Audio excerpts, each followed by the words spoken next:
প্রিয় দর্শক, কেমন আছেন? আশা করছি ভালো আছেন। দীর্ঘ একটা ভিডিওতে আপনাদের সবাইকে আমন্ত্রণ জানাচ্ছি। এই ভাইয়ের নাম হচ্ছে কামরুল ইসলাম, সম্ভবত, কারণ ওনার নাম আমি খুঁজে পাইনি, তবুও ধারণা করে নিয়েছি কমেন্টস থেকে। আর দ্বিতীয় কথা হচ্ছে, উনি একজন অভিজ্ঞ মানুষ, জ্ঞানী মানুষ। বাংলাদেশের নর্থ সাউথ ইউনিভার্সিটিতে পড়াশোনা করেছেন, উচ্চতর ডিগ্রির জন্য বিদেশে গেছেন, বিভিন্ন দেশের কোর্স করেছেন, বিভিন্ন মাল্টি ন্যাশনাল কোম্পানিতে চাকরি করেছেন এবং জীবনের এক পর্যায়ে মনে হলো যে না, একটু উন্নত জীবনের জন্য কানাডায় চলে যাই। তখন কানাডা পাড়ি দিয়েছেন। 1 বছর বা তারও কিছু কম সময় থাকার পর তিনি কানাডা তাঁর আর ভালো লাগে না, এটা কোনো দেশ না, বা এই দেশের সিস্টেমগুলো ওনার ভালো লাগেনি। সেই সম্পর্কে তিনি নানান কথা বলেছেন। সেগুলো কতটুকু বাস্তব, কতটা সত্য, সেটি আপনাদের সাথে শেয়ার করব। ভিডিওটা একটু লম্বা হবে, আমরা কিছু কিছু করে তার বক্তব্য শুনবো এবং তারপরে সেই বিষয় নিয়ে আলোচনা করব। জি, শুরু করছি।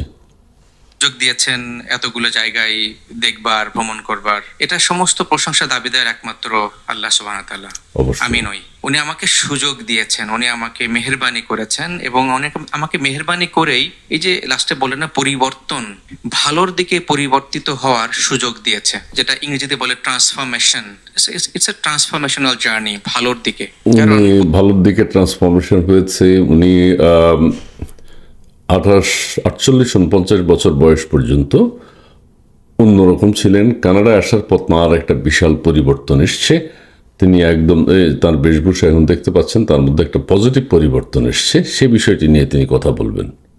পরিবর্তনের কোনো শেষ নাই। Change is the only thing, but আপনি চেঞ্জটা কোন দিকে হচ্ছেন, দ্যাট ইজ দ্য কোয়েশ্চেন। ডিরেকশনটা ইম্পর্টেন্ট। ডিরেকশনটা ভেরি ইম্পর্টেন্ট। আল্লাহ রাব্বুল ইজ্জত আমাকে যেই ধারণা দিয়েছেন যে আসলে দুনিয়ার জীবন খুবই ক্ষণস্থায়ী। আর আপনি যে কথাটা বললেন, সফলতা, আমরা সবাই সফলতার পেছনে ছুটছি, দৌড়াচ্ছি। আমিও সেটা ব্যতিক্রম না। সেই কারণে তো সে পড়াশোনা করেছি, তাই না? নর্থ সাউথ থেকেও MBA করেছি, হার্ভার্ড থেকে কোচিং, সেটার উপরে পড়াশোনা করেছি এবং আরো অন্যান্য বিভিন্ন কোর্স করেছি, আমেরিকা থেকে, ইউরোপ থেকে, কানাডা থেকে কাজও করেছি। এই সফলতাটা আসলে মরীচিকাময়। এই জার্নিটা ইটস এ ট্র্যাপ। মনে হবে যেন আমি সফলতা হয়ে যাচ্ছি, কিন্তু এরকম মনে হতে হতেই না আমরা একদিন শেষ হয়ে যাই, আমরা একদিন মারা যাব, কিন্তু আমরা সফল কি হব? দুনিয়াদারিকে খুব তুচ্ছ তাচ্ছিল্য করা হয়। দুনিয়াটাই মেইন, পরকাল আছে, পরকালও মেইন। কিন্তু দুনিয়ায় আল্লাহ পাক পাঠিয়েছে দুনিয়াতে ভালো কিছু করবার জন্য, মানুষের উপকার করার জন্য। দুনিয়াকে নিয়ে এত তুচ্ছ তাচ্ছিল্য করা, দুনিয়া কিছুই না। দুনিয়াতে উনি সব কিছু করেছেন। উনি সমস্ত বিভিন্ন দেশের ডিগ্রি নিয়েছেন, পড়াশোনা করেছেন, মাদ্রাসা লেভেলে পড়েন নাই, অন্য পড়ালেখা করেছেন ইংলিশ মিডিয়াম। ঠিক আছে, ইংলিশ মিডিয়াম পড়েছেন, বাংলাও না। উনি অনেক উচ্চতর ডিগ্রি নিয়েছেন, অনেক মাল্টি ন্যাশনাল কোম্পানিতে কাজ করেছেন। এখন বলছেন দুনিয়াটা কিছু না। তো আগের সব কিছু অস্বীকার করেন। দুনিয়াতে ভালো কাজ করতে হবে, উন্নতি করতে হবে, প্রতিযোগিতা করতে হবে। প্রতিযোগিতা না করলে আপনি হজেও যেতে পারবেন না, টাকা পয়সা না থাকলে। আপনি জাকাতও দিতে পারবেন না, ভালো কাজগুলো করতে পারবেন না। আপনার চেয়ে যে খারাপ থাকবে বা তার সেবাও করতে পারবেন না আপনি। প্রতিযোগিতা যদি না থাকে, পৃথিবী এগোবে না। প্রতিযোগিতা থাকতে হবে সিস্টেমের মধ্যে, ভালোর মধ্যে, যার যার ধর্ম অনুযায়ী। আমাদের ইসলাম ধর্ম, আমরা ইসলাম ধর্ম অনুযায়ী। কিন্তু প্রতিযোগিতা থাকতে হবে, ভালোর প্রতিযোগিতা অবশ্যই থাকতে হবে। তুচ্ছ তাচ্ছিল্য করা, মরীচিকা বলা, এগুলা এক ধরনের বলা হতো, কিন্তু কথাগুলো আসলে ঠিক না। মরীচিকা কেন? পৃথিবী ভালো, ভালোর জন্য পাঠিয়েছেন আল্লাহ। এত সুন্দর পৃথিবী, এটাকে ভালোভাবে গ্রহণ করতে হবে।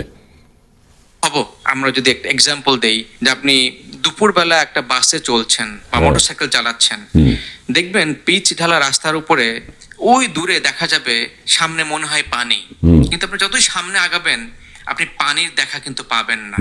এটা কিন্তু একটা ইলিউশন। এটা মনে হয় দেয়ার ইজ ওয়াটার। ইলিউশন না, ইলিউশন মনে হতে পারে, কিন্তু আপনি যতই এগোবেন খালি মরীচিকাই দেখবেন তা না। একসময় আপনি সমুদ্র পাবেন। পৃথিবী গোল, পৃথিবীরও শেষ আছে। ঠিক আছে, গোল এক জায়গায় যায় আপনি শেষ করবেন। মরীচিকা পাবেন, তারপরে গ্রাম পাবেন, সমুদ্র পাবেন, নদী পাবেন, পানি পাবেন, লোকালয় পাবেন। আপনি যেতে থাকুন, কিন্তু আপনি যেতে হবে। মরীচিকারও শেষ আছে। হ্যাঁ, অনেক সময় মরীচিকার মতো দেখা যায়, কিন্তু যত যাবেন তত মিলিয়ে যাবে। কিন্তু তারপরেও তো একটা শেষ আছে, আপনাকে যেতে হবে। আপনি সন্ধান পাবেন, মানুষের সন্ধান পাবেন, পানির সন্ধান পাবেন। সফলতা ব্যাপারটা এরকম, আমরা দৌড়াবো, মনে হবে যেন ওইখানে সফলতা, কিন্তু সফলতা আসলে ওইখানে নাই। আল্লাহ রাব্বুল ইজ্জত আমাদেরকে তৈরি করেছেন নট অনলি ফর সফলতা ওখানে নাই, সফলতা খুঁজতে হবে। তার মানে যেখানে আছে ওখানে খুঁজতে হবে, যেই দেশে আছে সেখানে যেতে হবে, যেই জায়গায় সফলতা পাওয়া যায় সেখানে যেতে হবে, সেই চেষ্টা করতে হবে। তার মানে আপনি থেমে যাবেন সামনে মরিচিকা, ওখানে আমি এরপর আর যেয়ে লাভ নাই, এরপরেই তো যেতে হবে আপনাকে। দিস দুনিয়া বাট অলসো ফর আখেরা। সো আমরা যদি এই জায়গাটা ব্যালেন্স করতে না পারি, then we are really unsuccessful, we are really চরম হ্যাঁ, পৃথিবীতে যত ভালো কাজ করবেন আখেরাত আপনার জন্য তত সহজ হবে। আল্লাহ পাকে দুনিয়াদারি এমনি সৃষ্টি করেন নাই। অনেক সময় বলা হয় এটা পরীক্ষাগার, আর উনিও বলবেন পরীক্ষা কেন্দ্র। হ্যাঁ, এখানে ভালোর পরীক্ষা হচ্ছে, আপনি ভালো কাজ করুন, উপরের জন্য করুন। প্রত্যেকের আমাদের মেন্টালিটি যদি থাকে আমরা ভালো কাজ করব, দুনিয়াও তো শ্রেষ্ঠ হতে পারে, দুনিয়া তো একটা ভালো ক্ষেত্র হতে পারে। তারপরে আখেরাত, দুনিয়াতে যত ভালো করবেন আখেরাতে তত ভালো পাবেন, পরকালে তত ভালো পাবেন, মঙ্গল হবে আপনার। ব্যর্থ, কিন্তু আমরা সেটাকে বুঝতে পারি না। হয়তো সে বোঝার মতো সেই সক্ষমতা আমাদের হয় না, এটুকুই আমার উপলব্ধি। কতদিন আগে কানাডাতে গেলেন? আমি গত বছর অগাস্ট সেপ্টেম্বরে আমি গেলাম। অগস্ট সেপ্টেম্বর, অলমোস্ট আপনার এক বছর এক একটু বছর, বেশি হ্যাঁ। হয়েছে। হ্যাঁ, কিভাবে গেলেন, মানে কানাডাতে কেন যাওয়া হলো?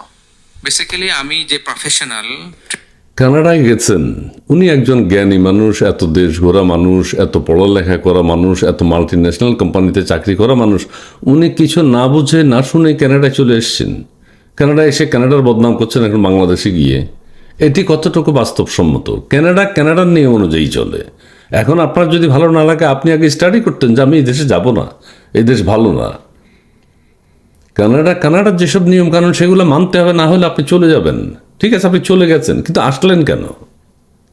আসাটাই তো ঠিক হয়নি। আপনার তো জানা উচিত ছিল, আপনি তো জ্ঞানী মানুষ। অজ্ঞানী যারা পড়াশোনা কম করেছে বা অত যাচাই বাছাই করে না, কোনো রকম যেতে পারলেই হতো, তারা চলে আসছে, ঠিক আছে, কিন্তু আপনি তো বুঝে শুনে আসা উচিত ছিল। আপনি এত ডিগ্রিধারী একজন মানুষ, আপনি এখন কানাডার বদনাম করেন। ট্রেনার, স্পিকার অ্যান্ড কোচ, এই ক্যাটাগরিতেই কানাডার একটা প্রভিশন আছে যে এনিবডি ট্রেনার, স্পিকার এবং অনেক কিছু কোচ।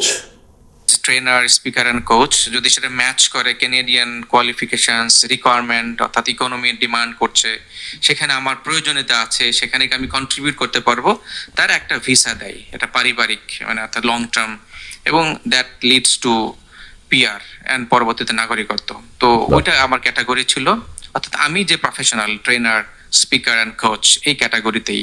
এটা কি পিএনপি প্রোগ্রামটাতে নাকি? না, না এটা না, পিএনপি না, এটা স্কিল প্রোগ্রাম। আচ্ছা ঠিক আছে, তো উনি এই যে অনেক টাকা খরচ করে এসছেন, 50 লক্ষেরও উপরে বেশি টাকা, ঠিক আছে, তার মানে টাকা পয়সাও আছে, আরও বেশি টাকা, পারিবারিকভাবে পরিবার নিয়ে এসছেন, ঠিক আছে। এখন এসে নিশ্চয়ই উন্নত জীবনের জন্য এসে বলবেন, ছেলে মেয়েদেরকে মানুষ করার জন্য এসে বলবেন, তারপরে কি হচ্ছে সেটাও শুনবেন, সেটা বলবো। বলতে পারেন ইটস এ স্কিল্ড প্রফেশনাল। তাদেরকে আসলে বিজনেস এন্ট্রি করার সুযোগ দেয় Okay. With full family. Okay, তাহলে Full আপনি family. কি অ্যাজ এ এন্টারপ্রেনার হিসেবে গিয়েছেন? অ্যাজ এন্টারপ্রেনিয়ার, প্রফেশনাল হিসেবে? Entrepreneur and professional is both. Okay, ওরা দেখে যে আসলে এটা ম্যাচ করে কিনা, ওদের সেটা ডিমান্ড আছে কিনা এই প্রফেশনালের, হ্যাঁ, এই এন্টারপ্রেনারশিপ সেখানে আসলে কি ইম্প্যাক্ট তৈরি করতে পারবে। সো বেসড অন দ্যাট তারা সেখানে অ্যালাউ করে, অর্থাৎ ভিসা দেয়। ওকে। ওখানে বহু চেষ্টা করে এসছেন, বহু কাগজপত্র রেডি করে, বহু টাকা পয়সা খরচ করে কানাডাতে এসছেন, আগ্রহ করে এসছেন, আন্তরিকভাবে এসছেন, ভালো দেশ হিসেবে এসছেন, ঠিক আছে। যাবার পর কি হলো তাহলে ভাইয়া? আমি তো ওখানে কাজ করেছি initially. G. So I had an opportunity, I had an offer. আমি যেখানে কাজ করি, যে প্রফেশন, আমি সার্টিফাইড লাইফ কোচ এবং public speaking coach, Canadian qualification যেটা আমার আছে, সেখানেই আমার আসলে চাকরির অফার ছিল। হ্যাঁ, সো যাদের থেকে আমি সার্টিফিকেশনটা করেছিলাম এর আগে, তো সেখানেই অ্যাকচুয়ালি আমার একটা কনসালটেন্সি বা জব একটা অপরচুনিটি ছিল, আমি সেখানেই গিয়েছি অ্যাজ এ প্রফেশনাল কনসালট্যান্ট হিসেবে, প্রফেশনাল কোচ হিসেবে। ওখানে আপনি জয়েন করলেন। হ্যাঁ, জয়েন করার পরে কি হলো? জয়েন করার পরে আসলে মনে হলো আসলে ওই যে কোয়েশ্চেনটা, যে আমি তো এই দেশে আসছি, কানাডাতে আসছি সফল হবার জন্য, আমি এটা, তাই না, যে পাশ্চাত্যের জীবন। এখন আর কত সফল হবেন? আর কত সফল হবেন? আপনার এই উপলব্ধিটা 48 বছর আগে হলো না কেন যে সামনে মরিচিকা? আপনি আর বাংলাদেশে তো ভালো ছিলেন, বহু মাল্টি ন্যাশনাল কোম্পানিতে চাকরি করেছে, বহু পড়াশোনা করেছে, বাংলাদেশে তো আপনি ভালো ছিলেন। আপনি কানাডা বা ফ্রান্সে বা আমেরিকায় যেতে হবে কেন? আপনার মধ্যে সেই চিন্তাটা আসলো কেন? আপনি কিসের কোচ, কিসের মোটিভেটর? আপনি নিজেকেই তো মোটিভেট করতে পারেন না। আপনি লোভে পড়ে গেছেন উন্নত জীবনের জন্য যেতে হবে, আইসা এখন কানাডার বদনাম করছেন। ঠিক আছে, আপনি কেন আসলেন? আপনার এত যোগ্যতা, এত গুণ, অনেকে তো এত যোগ্যতা গুণ থাকলে বিদেশে আসে না। আপনি ওগুলো ছেড়ে কেন এখানে আসে এই দেশে আসতে গেলেন? আচ্ছা ঠিক আছে, এসে গেছেন, আপনার উপলব্ধি, এসে আবার সেই দেশটার বদনাম করেন কেন? তো আমার কাছে মনে হলো যে আসলে আমার টার্গেটটা কি, আমি কি অ্যাচিভ করার জন্য চেষ্টা করছি, হোয়াট ইজ মাই গোল। বলেন। বাট আপনি তো বাংলাদেশে মোটামুটি ভালো ভালো ছিলেন। ছিলেন, ভালো জায়গায় ছিলেন। মোটামুটি না, ভালোই ছিলেন। ফ্যামিলি নিয়ে মুভ করা বাইরে একটা দেশে, এটা একটা বিগ ডিসিশন এবং অনেক চ্যালেঞ্জিং একটা ডিসিশন আসলে। যাবার হ্যাঁ, পিছনে বলো। কারণ কি ছিল মূলত? হ্যাঁ, সফলতা চাই, দুনিয়া চাই, তাই না? যদি বলেন যে ইটস এ জার্নি, সফলতা কাইন্ড অফ রেস, দুরন্ত ভাবে আমরা সবাই দৌড়াচ্ছি সফল হবার জন্য। আপনি বললেন হতে চাওয়াটা কোনো অপরাধ নয় তো। ভালো পথে লিগালি আপনি সফল হন, অসুবিধা না। আপনি ভালোর জন্য এসছেন, আপনি এসছেন আপনি। এখন আপনার যদি এখানে খারাপ না লাগে, আপনার যদি দেশের জন্য মায়া হয়, তাহলে আপনি দেশে চলে যান, ইটস গুড। আপনার মায়ের জন্য ইয়ে হয়, আপনি চলে যান। অনেকে আছে দেশে এসে কান্নাকাটি করে, আমার এটা শুনতে ভালো লাগে না। আমি ব্যক্তিগতভাবে আইসা বলে যে আমার মাকে ছেড়ে, বাবাকে ছেড়ে আমি চলে আসলাম। আবার কেউ বলে আমি বাংলাদেশে তো ভালো ছিলাম, বাংলাদেশ আমার তো বাংলাদেশ তো ভালো, প্রত্যেকের জন্মদেশ ভালো। আপনি আসলে আবার এত কান্নাকাটি করেন কেন? তাহলে চলে যান। এসে যদি ভালো না লাগে সেটা চলে যাবেন, ব্যাক করবেন। অবশ্যই আমাদের দেশ ভালো, মায়ের দেশ, মা বাবা প্রত্যেকেরই আপন। মা বাবাকে ছেড়ে এসে যদি আপনি কষ্ট পান তাহলে আইসেন না। আর দেশে থাকতে যদি বুঝেন আমি বিদেশে গেলে বাবা মাকে ছাড়তে পারবো না, ছেড়ে থাকতে পারবো না, তাহলে আইসেন এনে না। ঠিক আছে? বললেন না যে সবাই আমরা সফল হতে চাই, সবাই আমরা টাকা চাই, সবাই আমরা সম্মান চাই, সবাই আমরা নেম অ্যান্ড ফেম চাই। এটা কোনো শেষ নাই এবং এটার এন্ড জার্নি খুব ভয়ানক। কোনো ভয়ানক কিছু নেই, ভয়ানক কিছু নেই। ইলন মাস্ক চেষ্টা না করলে এত বড় হতে পারতো না। এত বড় হতে যদি সে পৃথিবী ধ্বংস করে তাহলে খারাপ হবে তার। সেগুলো আমরাও দেখবো, বিশ্ববাসী দেখবে। জেফ বেজোস এত বড় হতে পারতো না কম্পিটিশন না থাকলে। আইনস্টাইন এত বড় হতে পারতো না, অমুক এত বড় হতে পারতো না। এগুলো থাকতে হয়, থেকে থেকে থেকে থেকে চূড়ান্ত শিখরে পৌঁছায়। এখন সেটা যদি ধ্বংসাত্মক, আর নোবেল প্রাইজ পাইয়াও তো ধ্বংসাত্মক হয়েছে, হয় অনেকে। লাভটা কি?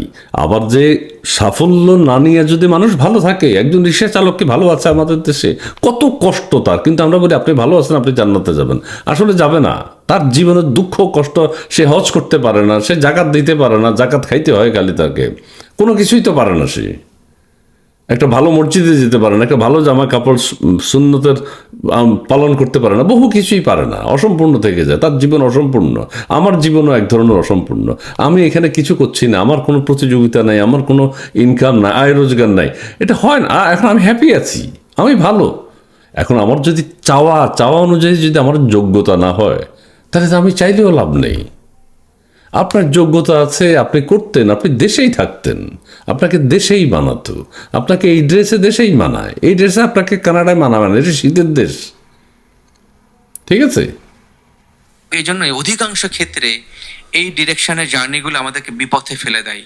আমাদের জীবনের শেষটা খুব দুর্বিষহ হয়ে দাঁড়ায়, কারণ এটা মরিচিকাময়, এটা বিভীষিকাময়, না। এটা ওয়ান সাইডেড। এখন সাকসেস হয়ে যদি আপনি দুর্নীতি করে সাকসেস হন, আপনি টাকা পয়সা করে যদি মানুষকে হয়রানি করেন, মানুষের কষ্টের কারণ হয়ে দাঁড়ান, সেটা তো সাকসেস হবে না, সেটা তো সাকসেস না, ওটা তো ধ্বংস। ওটা কিসের সাকসেস? একটা লোক পড়াশোনা করে মেধাবী হয়ে মানুষকে গুলি করে, তো সেটা কি সাকসেস হইলো? ডাকাতি করে, ব্যাংক ডাকাতি করে, লুট করে, ঋণ নেয়, লোন পরিশোধ করে না, সেটা তো সাকসেস না। সেটা তো ইয়ে হয়ে এলো, সে অমানুষ তৈরি হলো একটা। তাকে তো আমরা সাকসেস বলতে পারি না, অমানুষ। যাওয়ার পেছনে কারণটা তাহলে ওই সময় কি ছিল? যে সমস্ত সাকসেসের সাথে সাথে বিনয় তৈরি হবে, সার্থকতা, তার জীবন সাকসেস আর সাফল্য আর সার্থকতা এক না। সাফল্য হইলো আমি নিজে নিজে সাফল্য অর্জন করলাম, সার্থকতা হইলো আমি সবাইকে নিয়ে বেঁচে থাকলাম, সবাই উপকার করলাম আমার সামর্থ্য অনুযায়ী, সে হলো সার্থক। সন্ত্রাসী যে হবে সে তো সার্থক না, পড়াশোনা করে যে ডাকাত হবে সেই তো সার্থক না, সফলও না। অর্থ হইলেই সফল না, সার্থক না। ওই সময় ছিল Right, আসলে that moment. At that moment ছিল যে কেনেডিয়ান লাইফ মনে হচ্ছিল মোর অফ সিকিউরড, না মোর অফ সফল যদি বলি, যে এটা একটা socially social security social security অনেক বেশি। সেখানে মনে হলো যে বাচ্চা কাচ্চাদের পড়াশোনার মান অনেক বেটার হতে পারে, লাইফের মান বেটার হতে পারে, হ্যাঁ, সামাজিক জীবন অনেক ইমপ্রুভড হতে পারে, হুইচ ইজ ট্রু। সামাজিক জীবন ইমপ্রুভড। উনি বলছেন হুইচ ইজ ট্রু, ঠিকই আছে। এটা তো ইসলামিক দেশ না, এখন যেটা বলবে ইসলামিক দেশের কথা বলবে, এটা তো ইসলামিক দেশ না। এখানকার সোশ্যাল লাইফস্টাইল সমস্ত কিছু অনেক ভালো, বাচ্চাদের পড়াশোনা অনেক ভালো, কানাডার আইন কানুন অনুযায়ী এগুলো চলে। এখন তিনি বলবে ইসলামের কথা বলবে, ওই কথা বলবে, সেই কথা বলবে, আরে এটা তো মাল্টি কালচারাল দেশ। আপনি আপনার ইসলাম করবেন, ইসলাম ধর্মের যারা আছে তারা ইসলাম পালন করে। এই দেশটা তো কানাডা, এটার ধর্ম তো ইসলাম না।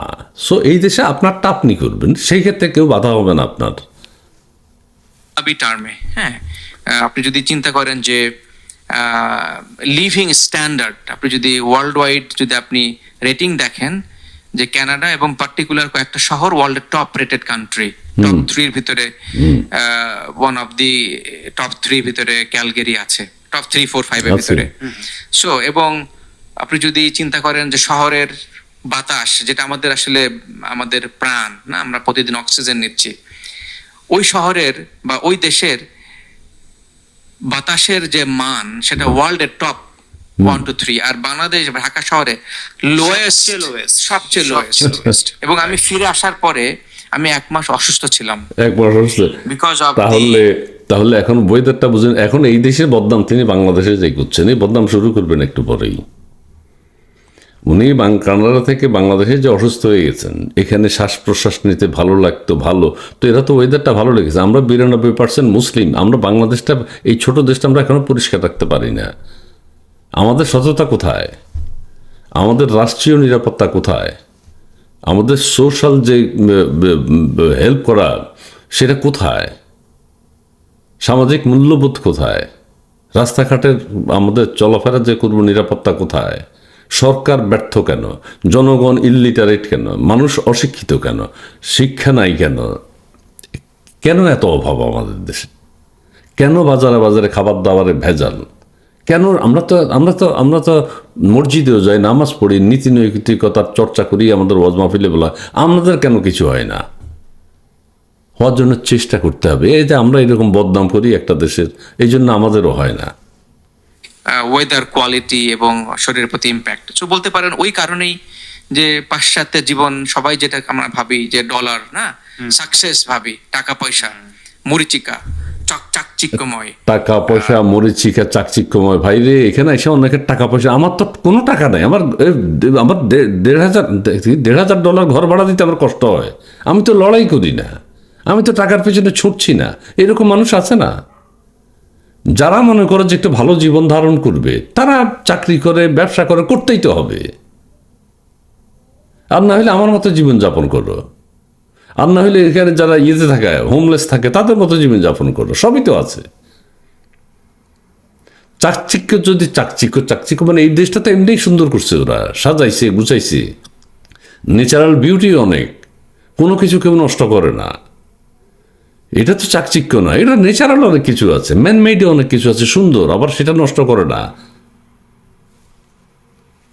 তো আমারও এই জন্যই যাওয়া, মানে সেম আমাদের সবার যে মাইন্ডসেট, আমরা যারা সাকসেস চাই, বাইরে সেটেল করব, ফার্স্ট ক্লাস কান্ট্রিতে সেটেল করব, ওইখানকার বাতাস ভালো, ওইখানকার খাবার ভালো, ওইখানকার ইকোনমি বড়, হ্যাঁ ঠিকই আছে, সো এই চাকচিক্যময় জীবন, চাকচিক্যময় লাক্সারিয়াস লাইফ, লাভিশ লাইফ। ভাই রে, চাকচিক্যময় তারা করে নিছে, এটা তো কোনো অপরাধ না ভাই, এটা ডেভেলপ করেছে। এটা তো অপরাধ না একটা দেশের। কেউ যদি সেই দেশে আসতে চায় নিজের দেশের কথা বিবেচনায় রেখে যে আমি ওখানে যে থাকতে পারবো কিনা, থাকার আমার উচিত, যদি বেটার লাইফ মনে হয় আসেন, কিন্তু এই দেশের আইন কানুন মেনে চলতে হবে। তখন এখানে তখন আর বাংলাদেশের আইন চলবে না। আবার যখন বাংলাদেশে যাব আমরা, বাংলাদেশের আইন চলবে, আমাদের দেশের আইন। এইটাকে চাকচিক্য মাকচিক্য এইসব বলে তো খাটো করার কোনো মানে হয় না। কিসের চাকচিক্য? ওরা ওদের লাইফ স্ট্যান্ডার্ড অনুযায়ী, লাইফস্টাইল অনুযায়ী সেইভাবে তৈরি করেছে। এটা তো ওদের অপরাধ না। সাইডে ল্যাভিশ, আউটসাইডে চাকচিক্যময়, কিন্তু internally very poor, very broken. Okay ভাই, আমরা শুনবো এগুলো। তো এইটা আরেকটা অসত্য কথা বলেছে, চাকচিক্যময়, ইন্টারনালি ভেরি পুয়ার। কিভাবে পুয়ার এখন উনি বলবেন, আমিও আপনাদের কিছু কথা বলবো। এই মোটিভেশন থেকেই আপনি ডিসিশন নিলেন যে ফ্যামিলি সহ আপনি কানাডাতে শিফট করবেন, এবং আপনি শিফট করলেনও 1 বছরের মতো আগে। উনি 1 বছরের মতো কানাডায় ছিল, কানাডায় শিফট করছে পরিবার সহ। ওনার 2-3টা ছেলে মেয়ে আছে, ওনার ওয়াইফ আছে। ওয়াইফের চাকরিটাও ছেড়ে আসে নাই, কিন্তু আবার গিয়ে চাকরিতে ঢুকছে। ঠিক হয়নি, এটা অনৈতিক কাজ। ছেলে মেয়েদেরকে উনি কি মাদ্রাসা পড়ায় এখন, সেটা বলে নাই অবশ্যই, এখন আমি জানি না, তবে আমি ধারণা করে নিচ্ছি মাদ্রাসায় পড়ায় না। উনি কি এখন আরবিতে কথা বলছে বা ইসলামের কোনো কথা বলে? উনি ইংলিশ টিংলিশ সেইভাবেই চলছে। উনি মাল্টি ন্যাশনাল কোম্পানি, শেষের দিকে ওনার ব্যবসার কথা বলবে। এই যে লেবাসটা নিয়েছে, শেষের দিকে ওনার মাসে কত করে দিলে ওনার কাছে কোর্স করতে পারবে, 30,000 নাকি 20,000, সেগুলো বলবে। মূল বিজনেসের কথা কিছুক্ষণ পরে আসবে। এখন কিন্তু অনেকেই তার প্রতি আকৃষ্ট হয়ে যাচ্ছে। ছেলেমেয়েরা তার প্রতি আকৃষ্ট হচ্ছে, তার কথা শুনতে ভালো লাগছে। আসলে কথা তো ঠিক না। এই সবাই ওনার কাছে ক্লাস করবে, ইংলিশ ক্লাস করবে, মোটিভেশনাল ক্লাস করবে, উন্নত জীবন কিভাবে করা যায় ওনার কাছে ক্লাস না করে আবার সব কানাডায়, আমেরিকায়, ইউরোপে চলে যাবে। উনি তো সেখানে নিষেধ করবেন না, ওনার কাছ থেকে ক্লাস করে ইউরোপ, কানাডা, আমেরিকা চলে যাবে, বলে দিলাম, শুনবেন শেষ পর্যন্ত। শিফট করার পর একটু যদি বলেন কি কি ঘটলো এখানে। যে কোনো নতুন জায়গায় যাওয়াটা কিন্তু চ্যালেঞ্জিং। হ্যাঁ, ঠিক আছে। সো বাংলাদেশের মতো একটা দেশ থেকে কানাডাতে শিফট হওয়া, এবং পার্টিকুলারলি আমি যে প্রফেশনে গিয়েছি ট্রেনার এবং কোচ হিসেবে, চ্যালেঞ্জিং কোনো ব্যাপার না। একটা নতুন জায়গা, আমরা নোয়াখালী থেকে ঢাকা আসলো, এটা চ্যালেঞ্জিং। নিজের দেশের ভিতরেও ঢাকার পরিবেশের সাথে মিলানো, ঢাকার আচার আচরণের সাথে মিলানো। আবার ঢাকা থেকে নোয়াখালী গেলেও আপনার চ্যালেঞ্জিং মনে হবে। চ্যালেঞ্জিং না, ওইটা ওই রকম। নোয়াখালীর সাথে আপনি মিশতে হবে তো আগে, কানাডা এসে আপনি মিশতে হবে। ইজি ব্যাপার। দোকানে যাবেন, কিনে আনবেন, খাবেন, আপনারটা আপনি খাবেন, কেউ কিছু বলবে না, বরং আরো নিরাপদ। এখানে অ্যাডজাস্ট হওয়াটা কোনো জটিল কিছু নেই। একটা কাজকর্ম করা অনেক সহজ এবং সিস্টেমগুলো অনেক সহজ। যেখানে যেটা কাজ আপনার একদিনে, আধা ঘন্টায়, যেটা যে নিয়ম, 15 দিন যেটা যে নিয়ম, সেভাবেই হবে। কেউ আপনাকে ঠেকাবেও না, চাপাবেও না। কি বলে এগুলা? Definitely very challenging. আর একটা পড়াশোনায় ইংরেজি জানার লোকের কাছে চ্যালেঞ্জিং বলতে কোনো শব্দ নাই যে কমিউনিকেট করতে পারে। আমি হয়তো পারি না, কিন্তু আমার জন্য জটিল হবে, যেহেতু আমি বুঝাইতে পারতেছি না, বুঝতেছিও না। ওনারা তো বুঝাইতে পারবেন, বুঝবেনও। ওনাদের কাছে পানিপাত, ঢাকার চেয়েও সহজ মনে হবে। সমস্ত দিক থেকেই চ্যালেঞ্জিং। কিসের তো চ্যালেঞ্জ? অ্যাজ ইউজুয়াল আমি চ্যালেঞ্জের ভিতর দিয়ে যাচ্ছিলাম। কি challenge? One of this example, যে ওখানে দেন। আবহাওয়া হ্যাঁ শীতকালে, অর্থাৎ নভেম্বর, ডিসেম্বর, হ্যাঁ, জানুয়ারি, ফেব্রুয়ারি, আবহাওয়া চ্যালেঞ্জিং। এটা আপনি জানি আসবেন না? ইউরোপ আমেরিকায় 7-8 মাস ঠান্ডা থাকে, বরফ থাকে, এটা তো স্বাভাবিক ব্যাপার।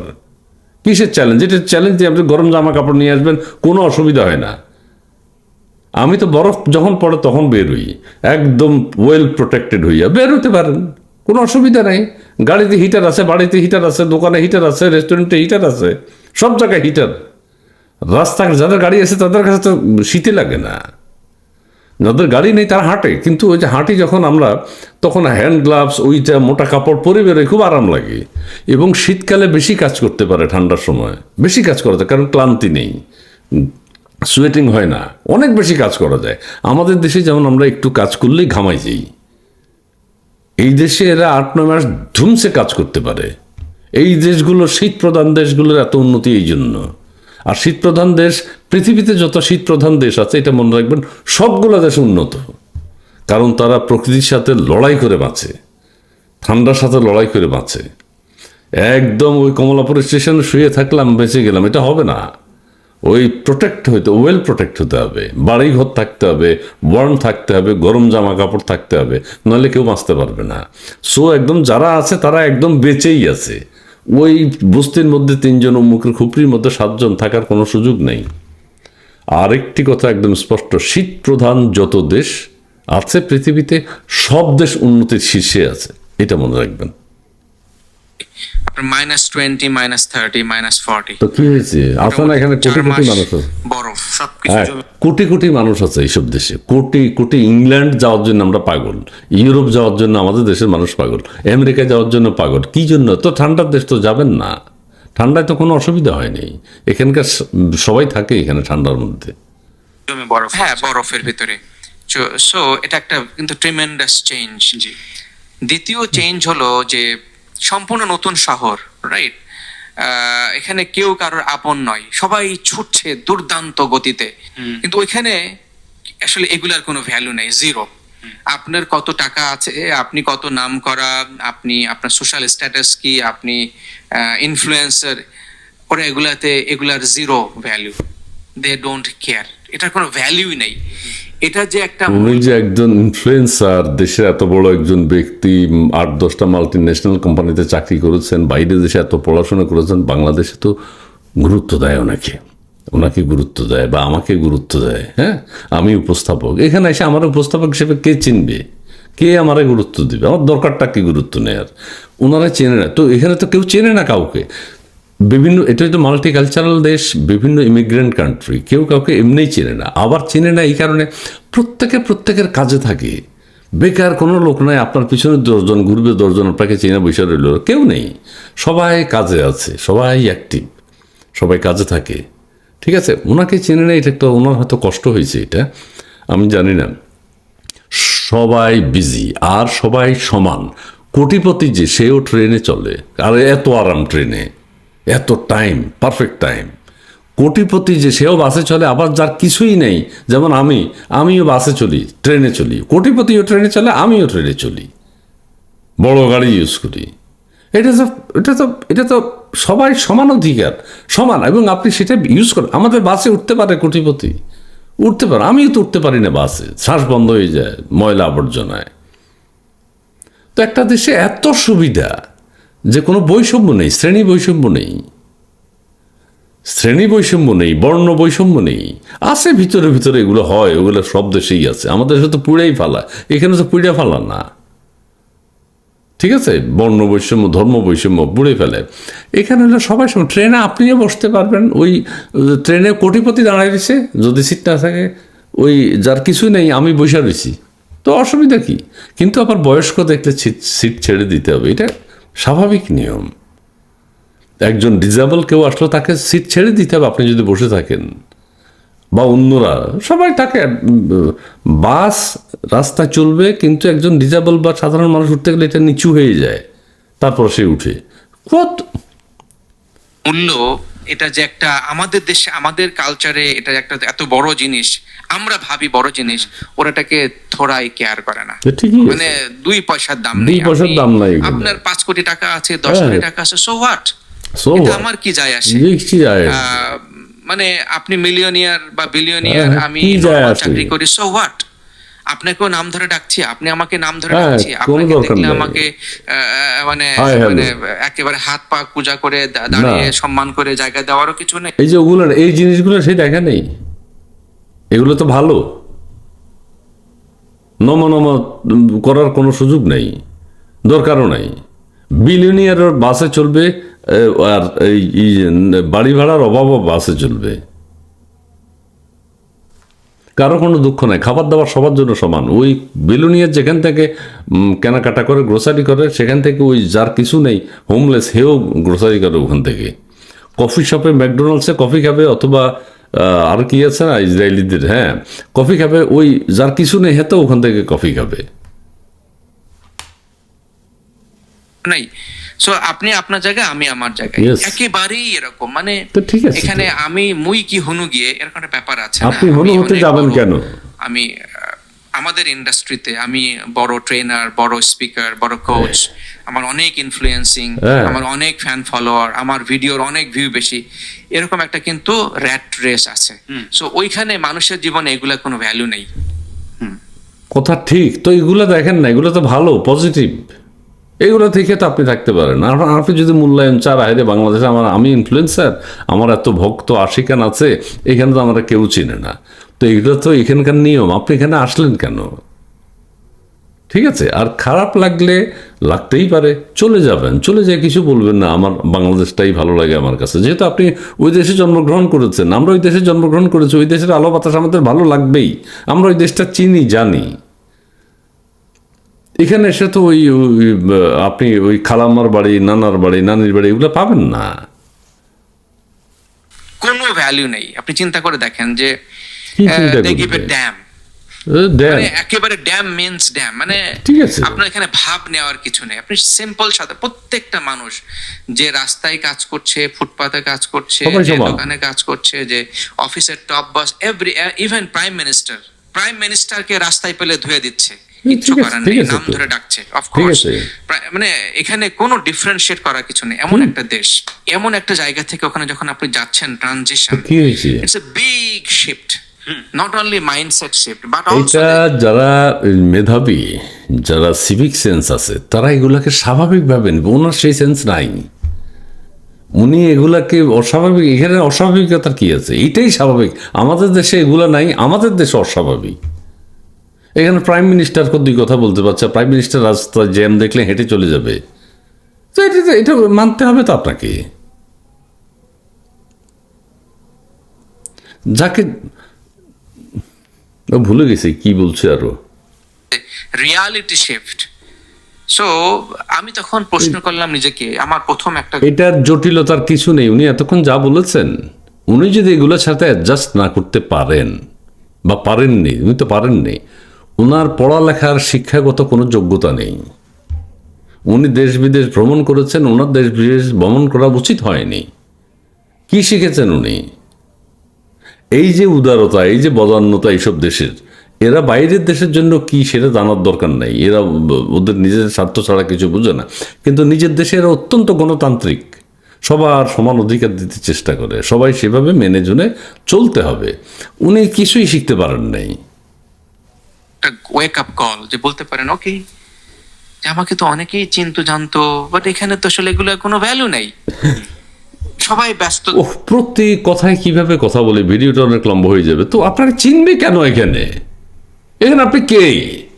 এখানে বিলিয়নের কোনো দাম নাই, আপনি তো একটু আগে বললেন। দাম থাকার দরকার নাই তো, দাম নাই মানে কি? প্রত্যেকে সমান। এখানে কুলি না মানে সুইপার, যে রাস্তা পরিষ্কার করে অথবা ড্রেন পরিষ্কার করে, এদের স্যালারি বেশি। এরা হইল সবচেয়ে, ট্রাক চালায় যে, এর স্যালারি অনেক বেশি। এক একজনের স্ট্যাটাস কি, আর সবাই এডুকেটেড, নিরক্ষর কেউ নেই, সবাই জানে, সবাই পড়াশোনা জানে। গ্রোসারি যে করতেছে, ময়লা যে পরিষ্কার করতেছে, এডুকেটেড। তো তার বিল পে করার জন্য, তাহলে আমি কি কি অ্যাচিভ করার চেষ্টা করছি, আমি কেন দেশে আসলাম, হোয়াট ইজ মাই গোল? কি তখন বলে? আমার সামনে না আসলে রিয়ালিটি ওপেন হওয়া শুরু করলো। রিয়ালিটি, এই ভদ্রলোক ভালো জিনিস গ্রহণ করতে জানে না, গ্রহণ করে নাই, করতে পারেনি, নিজের ব্যর্থতা বলছে। মোটিভেশনাল স্পিকার হিসেবে একজন ব্যর্থ লোক। আবার আরেকটা কথা বলি, উনি শেষের দিকে বলবে উনি যাদেরকে পড়াবে আগামীতে, ও সবাই বিদেশে চলে যাবে, সবাইকে বিদেশে নেওয়ার জন্যই উনি পড়াবে। উনি আরবি শিক্ষা দিতে পারতেন, হাদিস কোরআন শিক্ষা দিতে পারতেন, কিন্তু শিখাবেন না। উনি বারবার ইংরেজি শিখাবেন, শুনবেন একটু পরে, ইংলিশ শিখাবেন। বিদেশে কিভাবে যাবা, ম্যানার কি হবে, কিভাবে অন্য দেশে সার্ভাইভ করবা, সেগুলো শিখাবে উনি। হজের কথাও বলবে না, আমাদের আরো আমাদের ধর্মীয় যেসব পেশা কিছু বলবে না। ওপেন হওয়া শুরু করলো। সর্বপ্রথম যেটা আমার সামনে হিট করলো, কি যে hit করছে? হু এম আই, ওকে, আসলে আমি কে? আমি মানুষ হিসেবে মনে করতে হবে নিজেকে সবসময়। আপনি মানুষ। তাহলে আমি তো মুসলমান, আমি মানুষ। এই যে মুসলমান কইয়া কিন্তু এই দেশের সৌন্দর্য নষ্ট করলো। এই দেশে হিন্দু, বৌদ্ধ, মুসলিম, খ্রিস্টান, ইহুদি সব আছে। এটা মাল্টি ন্যাশনাল কান্ট্রি, ঠিক আছে? সব ধর্ম বর্ণের লোক, সবার স্বাধীনতা নিয়ে সবাই আছে। মুসলিম ধর্ম হিসেবে আপনি এখানে ইসলাম পালন করা তো অনেক সহজ। এখানে মসজিদ আছে, অনেক মসজিদ, মাদ্রাসাও আছে, পাকিস্তানিরা আছে, ইরানিরা আছে, সোমালিয়ান মুসলিমরা আছে, বাংলাদেশি মুসলিমরা আছে, ইন্ডিয়ান মুসলিমরা আছে, বহু মানুষ এখানে, বিশাল কমিউনিটি, বড় বড় মসজিদ, বাংলাদেশের চেয়েও বড় মসজিদ। উনি এখানে নামাজ কালাম করলে কেউ ওনারা বাধা দিত? উনি এটার ভিতরে এত খারাপ জিনিস খুঁজতেছে কেন কানাডার ভিতরে? ন্যাচারাল আমার মাথায়, আমি তো মুসলমান, আমি তো মানুষ। আচ্ছা তাহলে আমি কোথা থেকে আসলাম? আল্লাহ আমাকে পাঠিয়েছে, দেন আমি কোথায় যাচ্ছি? আমরা প্রত্যেকেই মারা যাব। এগুলো বাংলাদেশে থাকার সময় আপনি বুঝেন নাই, বুঝেন নাই আপনি। আচ্ছা ঠিক আছে, বুঝছেন, আপনি সুন্দর মতো কানাডা থেকে বাংলাদেশে চলে যান, শেষ। বাংলাদেশে যে এগুলো করেন, ওনার ছেলে মেয়ে কি, উনি কি মাদ্রাসা পড়ায়? উনি কি এখন মাদ্রাসা পড়া শুরু করছে?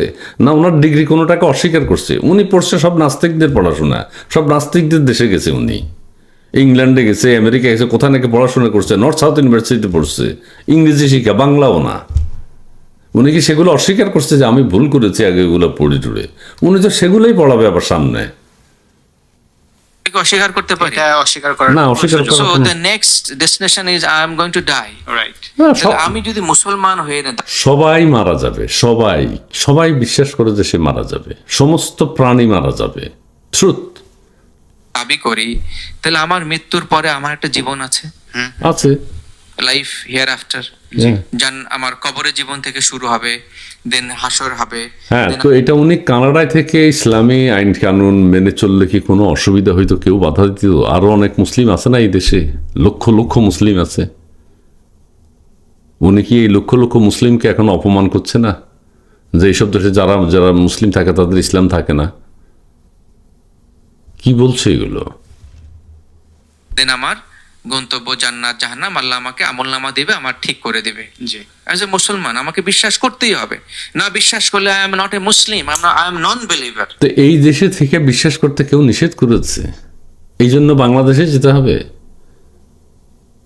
আচ্ছা, বাংলাদেশে যাবেন, বাংলাদেশকে ভালোবেসে বাংলাদেশে যাবেন, ইসলাম পালন করার জন্য বাংলাদেশে যেতে হবে না। সারা পৃথিবীর যেখানেই আপনি থাকেন সেখান থেকেই আপনার ধর্মকর্ম করতে পারবেন। প্রত্যেকে ধর্মকর্ম করছে না বিভিন্ন দেশে থেকে। হ্যাঁ, বাংলাদেশকে ভালোবেসে যেতে হবে। আপনি বাংলাদেশে চলে যাবেন, যে আমার অন্য দেশ ভালো লাগে না, আমি বাংলাদেশে চলে যাবে, এসছি, ভুল হয়ে গেছে বা বুঝে গেছি, এখন আমার বাংলাদেশে যাওয়া উচিত। সেই হিসাবে তো উনি যাননি, উনি ধর্মকর্ম করার জন্য গেছেন, এবং ধর্মকর্ম করতে যে কি শিখাবে পরে শুনবেন। জি। ইট ডাজেন্ট ম্যাটার আমি কোন ঘরে জন্মগ্রহণ করেছি, ইট ডাজেন্ট ম্যাটার আমার নাম কি, ইট রিয়েলি ডাজেন্ট ম্যাটার।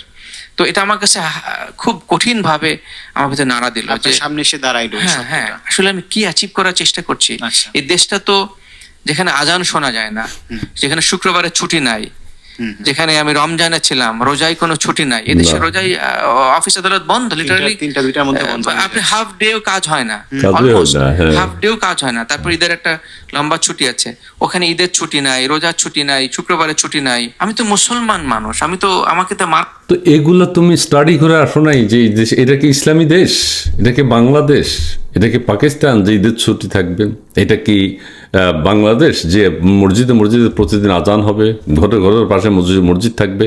এখানে তো মসজিদ মাদ্রাসা আছে, আজান তো হয় সেখানে, শোনার দরকার কি? এখানে মোবাইল আছে, ওই যে সাউন্ড আছে, সমস্ত টাইমিং করা আছে, প্রত্যেক ওই টাইম দেখে নামাজ আদায় করে মসজিদে যায়।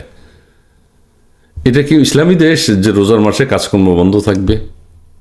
এটা কি ইসলামী দেশ যে রোজার মাসে রোজার 2 দিয়ে কোরবানি ঈদ রোজার ছুটি থাকবে 10 দিন? আপনি এই দেশে এগুলা কি চাচ্ছেন, কেন চাচ্ছেন আপনি? এই দেশটা এগুলা না।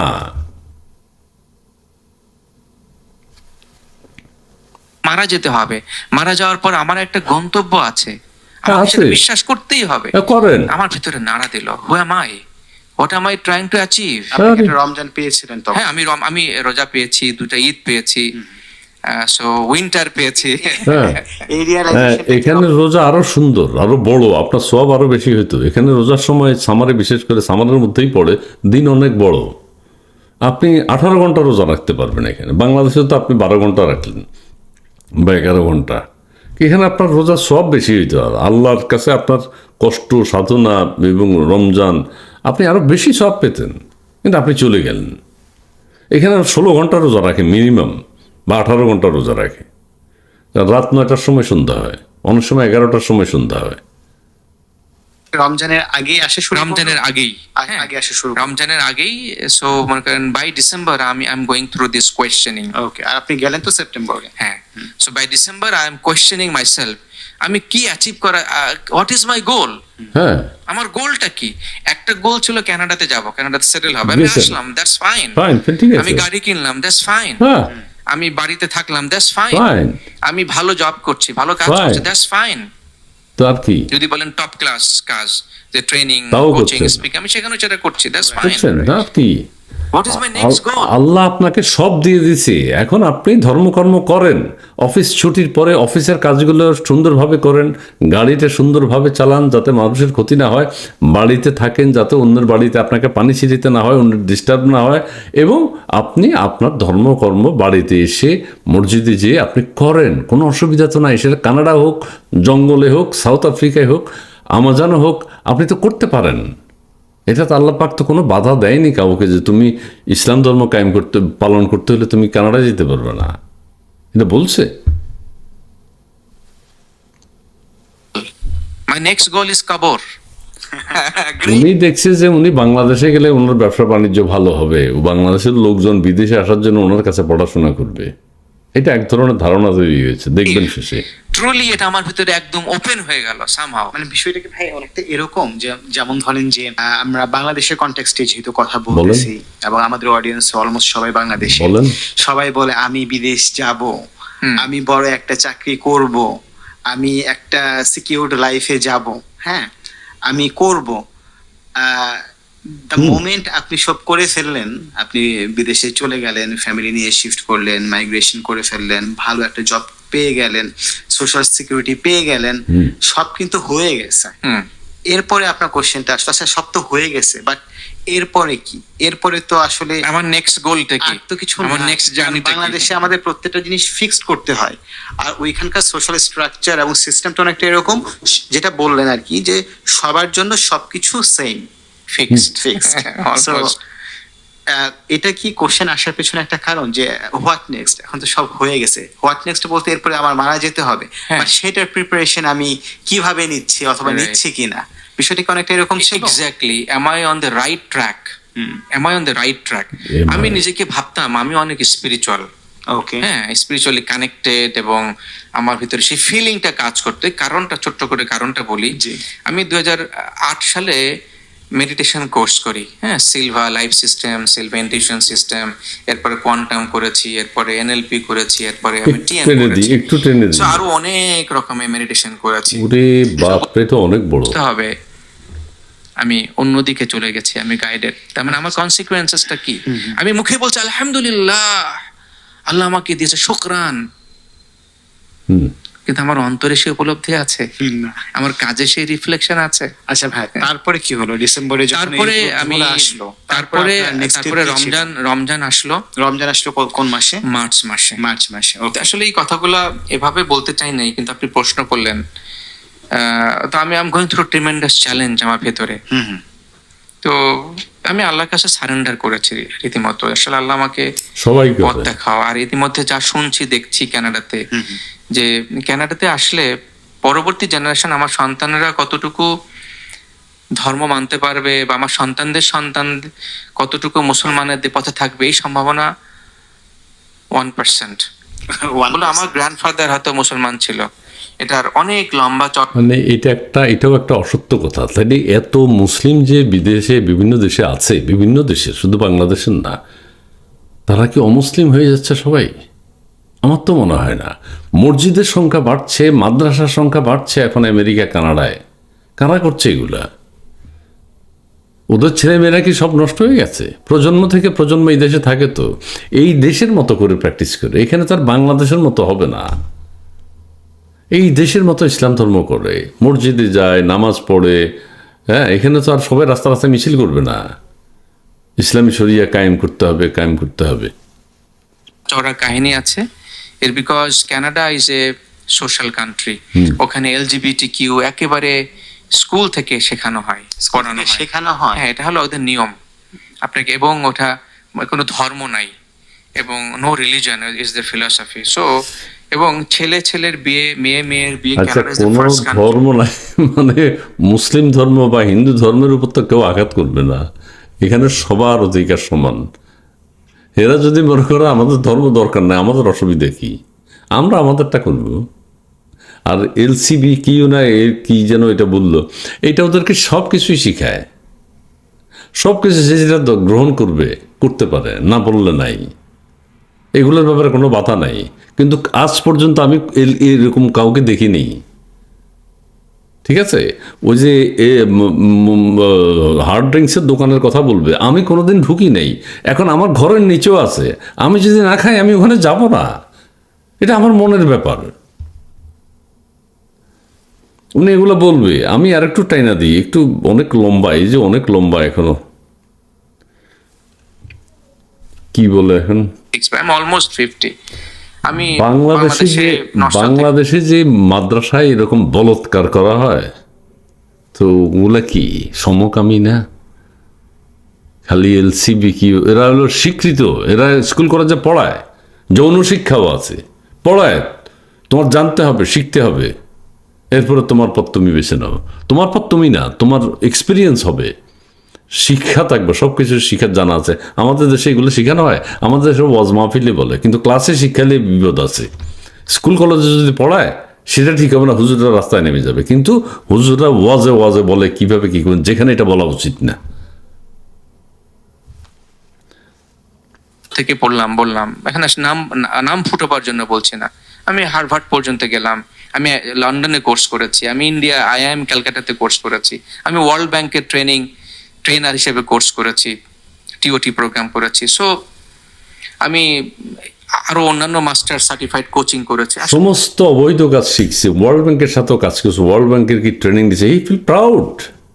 আমি ওয়ার্ল্ড ব্যাংকের দালালি শিখেছে,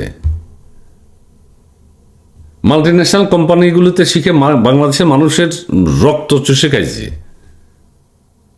এখনো সেগুলোর খুব প্রাউড ফিল করে সে। আসলে আমি কি অ্যাচিভ করার চেষ্টা করছি, আমার তো আসলে তেমন কিছু নাই যে সেটা আমি অ্যাচিভ করার চেষ্টা করব ওই দেশে এসে, কিন্তু আমি আমার সন্তানকে কোথায় দাঁড় করিয়ে দিয়ে যাচ্ছি, হ্যাঁ, আমাকে তো কোথায় মরতেই হবে, আমি কোথায় আল্লাহর দাঁড় কাছে কি করাচ্ছেন? জবাব দেব? হ্যাঁ, exactly that was my thinking. এবং হ্যাঁ। আমি যা স্টোরিগুলো পাচ্ছিলাম সোসাইটি থেকে, প্যারেন্টদের কাছ থেকে, একটা দুইটা স্টোরি একটু বলেন যে এই যে বললাম যে আমার সন্তান, এরকম কি কারোর সাথে আপনার দেখা হয়েছে? অজস্র মানুষ, আমাদের একটা দুইটা একটু বলেন আমি একটু বলেন। ওখানে স্কুল টিচারদের সাথে আমার থাকার সুযোগ হয়েছিল প্রাইমারিলি, এবং পরবর্তী অনেক প্যারেন্টস বাংলাদেশি হ্যাঁ, বলেন তো এরকম অনেক গল্প সামনে আসলো, বলেন। যে সন্তানকে শাসন করার কনসিকুয়েন্সেস কি, সন্তানকে আপনি শাসন করতে পারবেন না, বকা দিতে পারবেন না, মার তো পরের কথা, বকা দিলেও আপনাকে আপনি বাসায় না ঢোকার মতো কাজ হয়ে যেতে পারে, Okay. বকা দিলেও সে যদি কমপ্লেন করে, স্কুল আপনাকে এখন তার ইচ্ছা হলো সন্তানদেরকে বকা দেয়া, সন্তানদেরকে মারা, সন্তানদেরকে শাসন করা, এখানে এগুলা নাই। উদার যে তাকে বুঝাবেন, সুন্দর করে বলবেন, ভদ্রতা শিখাবেন, আপনি ভদ্রভাবে বলবেন, বাবা মা হলেও তাকে চড় থাপ্পড় দেয়া যাবে না। এটা তো আদর্শ মানুষ হিসাবে তারা গড়ে তুলছে, মেধাবী করে তুলছে। আমরা তো মাথায় চড় দিই, মুখে চড় দিই, মাথায় থাপ্পড় মারি। হোয়াই? শিশুদেরকে নির্যাতন করি, ব্যত্রাঘাত করি কেন? এইসব দেশে এগুলো নাই। আমেরিকা, কানাডা, ইউরোপ পড়বে, পড়ার বই বাসায়ও আনে না, পড়ার বই স্কুলে থাকে, স্কুলের লকার আছে প্রত্যেকের, ওখানে বইগুলো রেখে দেয়, আবার পরের দিন যায় ওই লকার থেকে বই বের করে প্রত্যেকে আবার পড়াশোনা করে, আবার লকারে ঢুকিয়ে নিজে লক করে দেবে। বাসায় গেলেও পড়তে পারবে না, পড়ার দরকার নাই, বাবা মা ইয়ে করতে পারবে না যে পড়তে এখানে পড়ার সিস্টেম নাই। পড়তে হবে স্কুলেই শেষ, আর খেলাধুলা এখানে বাবা মার সাথে সময় কাটাবে শুধু বাসায় এসে পড়ার নিয়ম নাই। কেউ যদি পড়ে অপরাধ নাই, কিন্তু পড়ার নিয়ম নাই, ক্লাসেই শেষ। কি বলে এগুলা? কি শিখেছে? স্কুল আপনার কাউন্সিলিং করবে, বাচ্চাকে জিজ্ঞাসা করে কেন তোমার মন খারাপ, ওকে, হ্যাঁ কি হয়েছে। সো এরকম এই ঘটনাগুলো এখান থেকে সূত্রপাত হয়, ডিটেলে গেলাম না, এটা লম্বা ইতিহাস।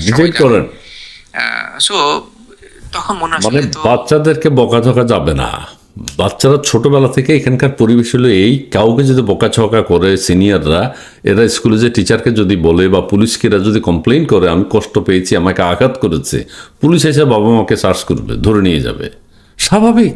আপনি কেন পিটাইতে যাবেন বাচ্চাকে? কেন ধমক দিতে যাবেন বাচ্চাকে? কি কারণ? আপনি কেন সেই অধিকার চাচ্ছেন? আমার তো টিনেজার মেয়ে বাচ্চা ছোট বড়, ঠিক আমার আছে। 3 বাচ্চা। হ্যাঁ, সো আমি এবং আমাদের সোসাইটিতে কনজারভেটিভ সোসাইটি থেকে আমরা গিয়েছি না, জি। এখানে শাসন আছে, প্রয়োজনে অনেক কিছু আমাদেরকে শাসন করতে হয়। হ্যাঁ, মারামারিও করতে হয়, এটা তো বলবে। ওখানে গিয়ে আপনার কোনো রাইট মারতে পারে না। অ্যাকচুয়ালি বলা ছাড়া, সাফলি বলা ছাড়া, এবং সে মানবে সন্তানদের মন মেজাজ খারাপ নিশ্চয়ই। সন্তানদেরকে উনি শাসন করতে চায়, পিটাইতে চায়, মারতে চায়, ধমক দিতে চায়। তার সন্তানগুলো বেড়া হয়ে গেছে মনে হচ্ছে, কথা শুনে মনে হচ্ছে, কারণ সে বকা দিতে পারছে না, শাসন করতে পারছে না, এটা তার ভালো লাগছে না। এখানে হলো যে কোনো শিশু এসেই ভর্তি হয়ে যেতে পারবে। শিশুদের জন্য আলাদা ভাতা আছে, যেটা বাবা মাকে দেয়, ওদের খাবার দাবার পুষ্টির ব্যাপারে খেয়াল রাখতে 18 বছর পর্যন্ত দেয়, টাকা দেয়, সরকার প্রতি মাসে ভাতা দেয়। যার 3 সন্তান যদি 18 বছরের নিচে হয়, প্রতি মাসে $1500 করে পাবে বা আরও বেশি। ঠিক আছে?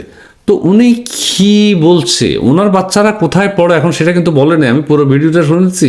মাদ্রাসায় পড়ানো উচিত, কিন্তু পড়াচ্ছে না তো। নিশ্চয়ই নর্থ সাউথে আবার পড়াবে বড় করে, ইংলিশ মিডিয়ামে পড়াচ্ছে এখন, যেটা ঠিক না, উচিত না। উনি যদি সেই মেন্টালিটি হন, তাহলে তো ইংলিশ মিডিয়ামে পড়ানো উচিত না। যেভাবে কথা বলছে আর কি, আমি সেই হিসেবে বলছি। কি না মানবে এটা তার উপরে। এবং স্কুলে গিয়ে সে এভাবে কাউন্সেলড হচ্ছে, তার অন্যান্য সহপাঠীদের সাথে এই ব্যাপারগুলোই সে তার আলোচনা করছে, তাহলে বাসায় এসে তো সে আপনারটা নিবে না। হ্যাঁ, তো কে কার বাবা মা নির্যাতন করে বাচ্চারা একজনের সাথে একটা শেয়ার করে না? তো করবেই তো। কি বলে রে ভাই? স্কুলে থাকে কতক্ষণ? বাসায় আপনি কতক্ষণ তার সাথে কথা বলতে পারবেন? যেহেতু দ্যাট ইজ অ্যানাদার কোয়েশ্চেন। জবের ভিতরে তো সবাই বিজিই থাকে। হ্যাঁ, সে সকালে চলে যাচ্ছে স্কুলে, আপনি সন্ধ্যায় ফিরে আসছেন, আপনি টায়ার্ড, দেখেন আপনাকে রান্না করতে হবে, আপনাকে ঘর পরিষ্কার করতে হবে, আপনাকে বাথরুম পরিষ্কার করতে হবে, আপনাকে গাড়ি পরিষ্কার করতে হবে, আপনার ড্রাইভার নেই, আপনি নিজে চালাতে হবে, এভরিথিং ইউ আর, আপনাকে বাজার করতে হবে। আপনার সাথে সন্তানের সময় দেওয়ার সময়টুকু কোথায়? একদমই সময় নেই। তাহলে সন্তানের সাথে অটোমেটিকলি এটা একটা ফার ডিফারেন্স তৈরি হচ্ছে। আচ্ছা, এখানে অন্য কাজ করার কেউ নেই? হায় হায় হায় রে! মানে এখানে তো ওইরকম বেকার মানুষ বাংলাদেশের মতো অ্যাভেলেবেল মানুষ নাই এখানে। এখানে প্রত্যেকের কাজ করছে। হ্যাঁ, আপনি ড্রাইভার রাখেন, আপনি মাসে $15,000 দিয়ে ড্রাইভার রাখেন না, অসুবিধা কি? আপনি গৃহকর্মের জন্য লোক রাখেন, এখানে আছে। রিচ পার্সন যারা, তারা রাখে।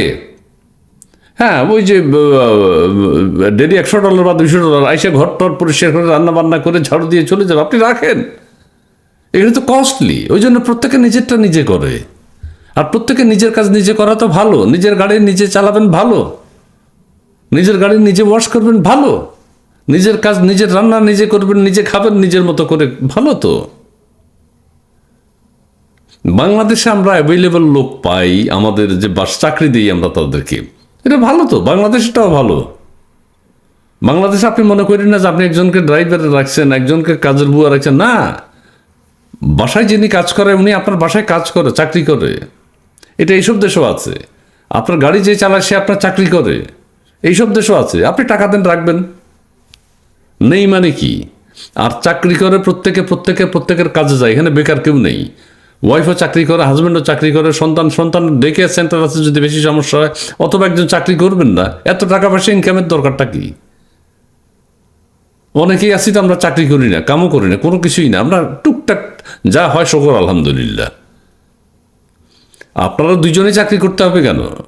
একজন করেন, আরেকজন বাসায় থাকুক। হয় ওয়াইফ চাকরি করুক, জামাই বাসায় থাকুক, অথবা হাজব্যান্ড চাকরি করুক, ওয়াইফ বাসায় থাকুক, অসুবিধা কি? এইরকম অনেক ফ্যামিলি তো আছে। সন্তানকে সময় দেন, স্কুলে নেন, আনেন, খাওয়ান, দেখাশোনা করান। কি বলে রে? এটা, এবং আপনিও কাজ করছেন, আপনার ওয়াইফও কাজ করছে। সোসাইটিতে এরকম এভাবে ডিজাইন করা। এবং সন্তান এইভাবে ডিজাইন করা না। আপনি যদি মনে করেন আপনি পড়ালেখা করেছেন, ভালো চাকরি করেন, আপনার ওয়াইফকে কাজ করতে দিয়েন না। আপনি তো টাকা পয়সার জন্য অস্থির হয়ে যাবেন যে বাড়িতে আরো টাকা পয়সা পাঠাতে দিবে, তুমিও কাজ করো। আপনার যদি পর্যাপ্ত ইমতিহান থাকে আর না থাকলে কম থাকলে দুজনেই চাকরি করেন, অসুবিধা তো নাই। বাচ্চা স্কুলে থাকবে 3টা পর্যন্ত, ডিউটি এইভাবে ভাগ করে নেন। ইটস গন। কেউ যদি বলে এখন 1-2% তো অফকোর্স এক্সেপশন, আমি সেটাকে 5% থাকলে exception is an exception, G. That's not my concern. My concern is majority. তাহলে এরকম একটা জায়গায় গিয়ে এখানে দেখেন আমার বহু মানুষ ভালো আছে, বহু মানুষ ভালো আছে, ছেলেমেয়েরা নিজেরা স্বাবলম্বী হতে শিখে, নিজেদের কাজ নিজেরা করতে শিখে। অনেক পজিটিভ থিং আছে, নেগেটিভও আছে, সব জায়গায় আছে। বাংলাদেশে কি সব পজিটিভ নাকি? ধ্বংসাত্মক সবাই। দেশটাকে আমরা সারকার করে দিচ্ছি আমরা আমাদের আচরণের কারণে। এই যে উনি একজন মোটিভেশনাল স্পিকার, ওনার কথা উপস্থাপক যেভাবে শুরুতে বলছে, হাজার হাজার লক্ষ লক্ষ ওনার ফলোয়ার, উনি এগুলো বলে একটা দেশের প্রতি ঘৃণা প্রকাশ করছে, একটা দেশের সিস্টেমের প্রতি, আইনের প্রতি। আমরা তো কানাডান না ভাই, আপনি বাংলাদেশের মতো কানাডাকে হিসাব করলে তো হবে না। ড্রাইভার রাখেন, এই যে এখন বলবে ড্রাইভার আছে, আমার বাসায় কাজ করার লোক আছে, লট অফ পিপল, রাইট? মানে এখানে কিছু আপনার সাথে সন্তানের কোয়ালিটি টাইম পাস করার জায়গায় মনে হচ্ছে উনি রাজা বাদশাহ বাংলাদেশের আছে। মানে কি আপনি অলস, আপনি রান্না বান্না করতে জানেন না, আপনি ঘর পরিষ্কার করতে জানেন না। যদি ওইভাবে চিন্তা করি, আপনি 2 কলম পড়াশোনা করেছেন, পড়াশোনা করে তো কোনো লাভ হয়নি আপনার। নাই।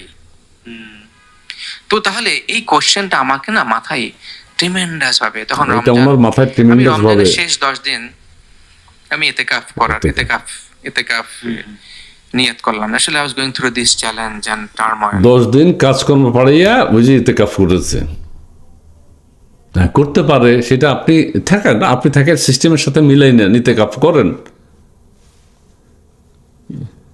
আমি একটু শেষের দিকে চলে আসি। শেষের দিকে উনি ওনার ব্যবসা বাণিজ্যের কথা বলেছেন, সেটা বলি। অনেক কথা আছে এরকম, কানাডার বিরুদ্ধে অনেক কথা বলছেন উনি, কানাডার জীবনযাত্রা নিয়ে দুর্বিষহ।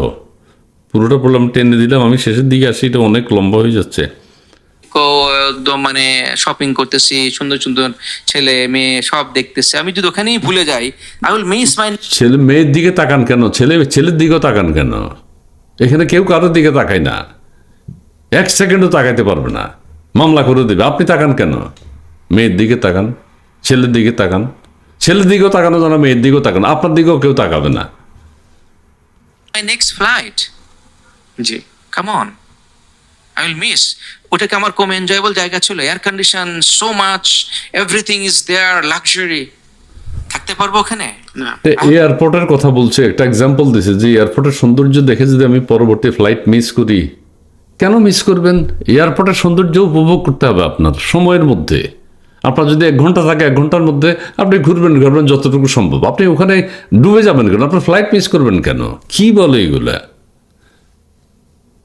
I have to run towards next immigration and catch the next flight. Yes, catch because the that's next my flight. goal. So মুসলমানের জন্য next immigration and next flight is কবর, কবর, for হাশর।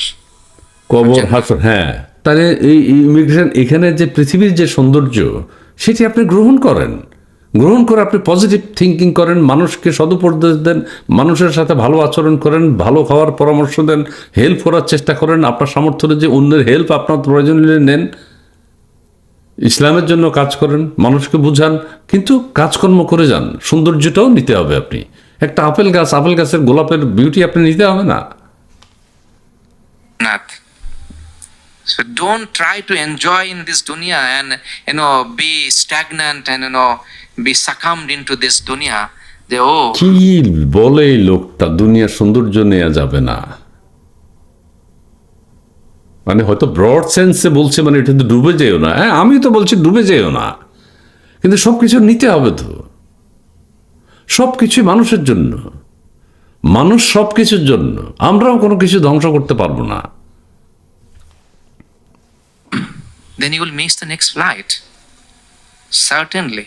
100%. No doubt. এখন ভাই সম্ভাবনা জি আছে সেটাই।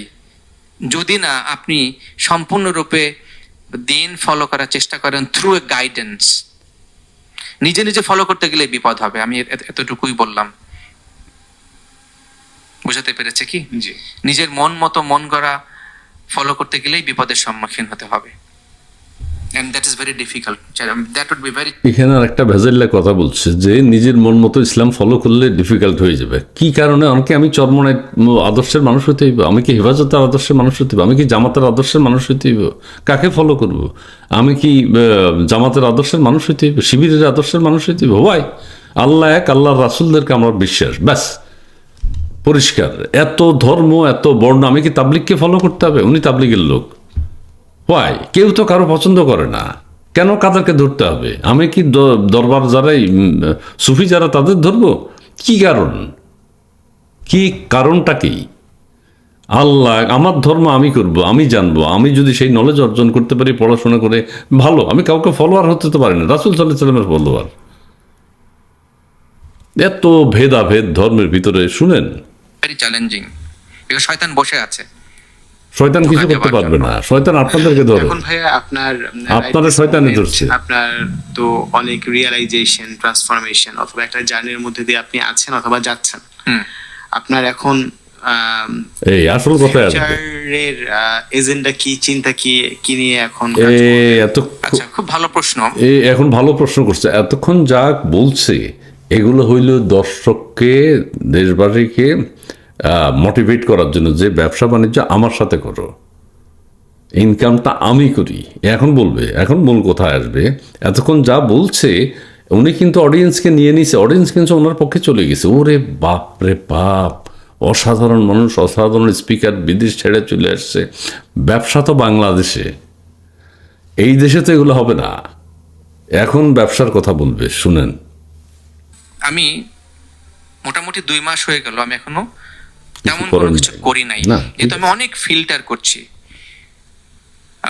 আমি তো অন্য কিছু করতে পারবো না, তবে আমি এই ফিল্ডেই খুব ছেকে ছেকে আমাকে কিছু কাজ করতে হবে।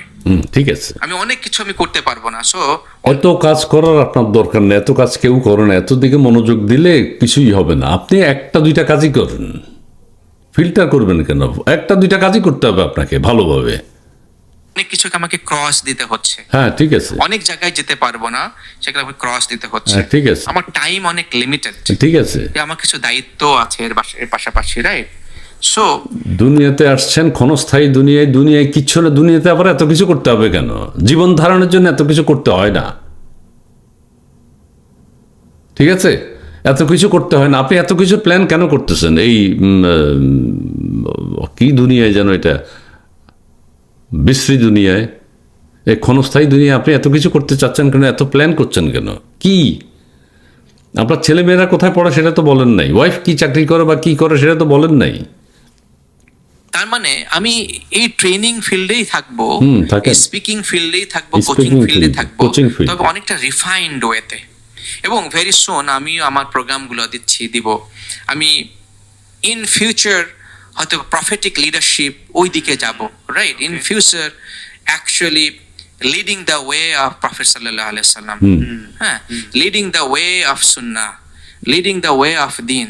সো এখন সেই এলেম তো আমাকে হাসিল করতে হবে। জি, ইন ফিউচার এখন উনি কি করবেন সেটা বলেন। এলএম হাসিল করেন, অসুবিধা নেই। সেই এলেম না হাসিল করে তো আমি এই পথে আবার আমি কোনো প্রোগ্রাম দিতে পারবো না, রাইট? আমি কিছু শেখাতে পারবো না। ঠিক আছে। ফর দ্য টাইম বিং আমি public speaking, coaching, Public speaking। Self transformation, self development, এই জায়গাতেই কোচিং করাবো, পাবলিক স্পিকিং এর কোর্স দিব। আমি যে পাবলিক স্পিকিং কোচ, Coach। আমি যেহেতু coach, Coach। I can certify people to become a coach. At the same time, আমি IFC of World Bank training certification প্রসেসেও আছি। ওয়ার্ল্ড ব্যাংক চিন্তা করেন। অনেক দূর কমপ্লিট করে ফেলেছি, সার্টিফিকেট কোর্সটা শেষ, আমার সার্টিফিকেশনের প্রেজেন্টেশনটা সামনে হলে আমি আইএফসি অফ ওয়ার্ল্ড ব্যাংক একটা কনসার্ন, তাদের সার্টিফাইড ট্রেনারও হয়ে যাব ইনশাল্লাহ। Okay. হ্যাঁ, সো বাট আমি ওয়ার্ল্ড ব্যাংক সারা পৃথিবীকে জ্বালাইয়া খাইতেছে। উনি ওয়ার্ল্ড ব্যাংকের সার্টিফাইড একজন লোক। কত বড় কি, আমি এই শব্দটা বললাম না, এবার বুঝেন। এবং উনি যেসব ট্রেনিংয়ের কথা বলছে, এইসব ট্রেনিং কইরা বাংলাদেশে একটা ছেলে মেয়েও থাকবে না, সব বিদেশে চলে যাবে। উনি বিদেশ থেকে আসছে বাংলাদেশ থেকে ছেলে মেয়েদেরকে বিদেশে পাঠানোর জন্য। ওনার যেসব কোর্স, এগুলো পড়ে বাংলাদেশে গুটি কয় থাকতে পারে, অথবা যেগুলো বিদেশে যেতে পারবে না ওগুলো থাকবে, আর সব বিদেশে চলে যাবে। আমি খুব বেছে শুনে বেছে। বুঝে খুব লিমিটেড আকারে কাজ ইয়েস করব। ইয়েস সো সার্টেনলি আমি পাবলিক স্পিকিং আমার একটা ডোমেইন, পাবলিক স্পিক কোচিং একটা ডোমেইন, এবং Coaching. ট্রেনিং এর খুব স্পেশাল, খুব ইম্প্যাক্টফুল এন্ড পাওয়ারফুল, বাট খুব সিলেক্টিভ এই জায়গাগুলোতে কাজ করব। আমি সব জায়গার এক্সপার্ট না, সবকিছু আমি করব না। তারপরও তো কম বলেন নাই, সব কিছু তো কম বলেন নাই, কিন্তু তারপরও তো কম বলেন নাই। এগুলা করবেন কিভাবে? ধর্ম কর্ম করে সমস্ত কিছু করে দুনিয়াদারি তো কিচ্ছু না। এই দুনিয়াতে এত কিছু করতে হবে কেন? সব জায়গায় আমি যাব না, এটা আমার দরকারও নেই ভাই। আমি যেটা বলতে চাচ্ছি, আমার জায়গাটা এখন খুব লিমিটেড। পাবলিক স্পিকিং এর কথা যেটা বলছেন, কোচিং, এটা তো 1-to-1 এটা 1-to-1, এবং আমার সামনে ব্যাচও আসতেছে, লঞ্চ করতেছে। ব্যাচের ইয়াটা কেমন, প্রাইসিংটা কেমন? আচ্ছা, Prices. আমি সামনেই একটা ব্যাচ আমার সামনে আসছে, আমাকে যারা ফলো করেন হয়তো বা দেখবেন। সো সেখানে আসলে 2 দিনের একটা প্রোগ্রাম থাকবে, ইন্টেন্সিভ। এটা একটা কেনেডিয়ান কোর্স, Canadian course. যেখানে আমি কাজ করতাম ওদের ক্যানাডিয়ান কোর্স, চিন্তা করেন, এগুলো সব কানাডায় চলে যাব। ডিজাইন ডেভেলপড, ওদেরই ফরম্যাট। এর বাইরেও এই 2 দিনের পরেও আমি 3 মাস তাদেরকে গাইড করব। Okay. 3 মাসে 6টা সেশন। আমি দেখেন, আসলে পাবলিক স্পিকিং, আপনি একদিনে পাবলিক স্পিকার, কনফিডেন্ট কমিউনিকেটর হয়ে যাবেন না। না, হবে না। পরবর্তী 3 মাস তাদেরকে আমি গাইড করব, মাসে 2টা করে সেশন, প্র্যাকটিস কিভাবে করতে হবে, এবং feedback. Yes. So peer feedback, group feedback, coaches feedback দিয়ে 3 মাসের এরকম জার্নি থাকবে to become a confident speaker, confident communicator, confident presenter, confident public speaker. Anybody who is leading a team, who is having a business, a trainer. ইসলামের কথা কিন্তু একটাও নাই। Trainer, waiter, সেটা বাংলাদেশে কিছু থাকবে, সব বিদেশে চলে যাবে।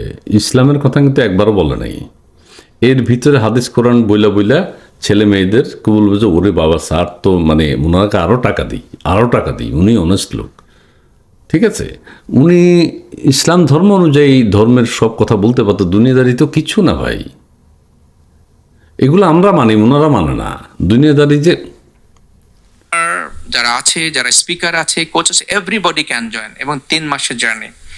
এবং অ্যাট দ্য সেম টাইম আপনি বস না হয়ে কিভাবে কোচ হবেন সেটারও আমি কোর্স দিব। সেটাও 2 দিনের ইন্টেন্সিভ, এবং পরবর্তী 3 মাসের গাইডেড বস না হয়ে কোচ হতে হবে। ও বাবা, প্র্যাকটিক্যাল সেশনস এন্ড রেঞ্জটা ফিডব্যাক। বলে দিতে পারেন, দর্শকদের ডিসিশন নিতে সুবিধা হয়। আচ্ছা, আমার 2 দিনের কোর্স ফি হলো 20,000 টাকা, বাহ। আর হলো পরবর্তী যে 3 মাসের গাইডেড সেশন, সেটার জন্য অ্যানাদার 10,000।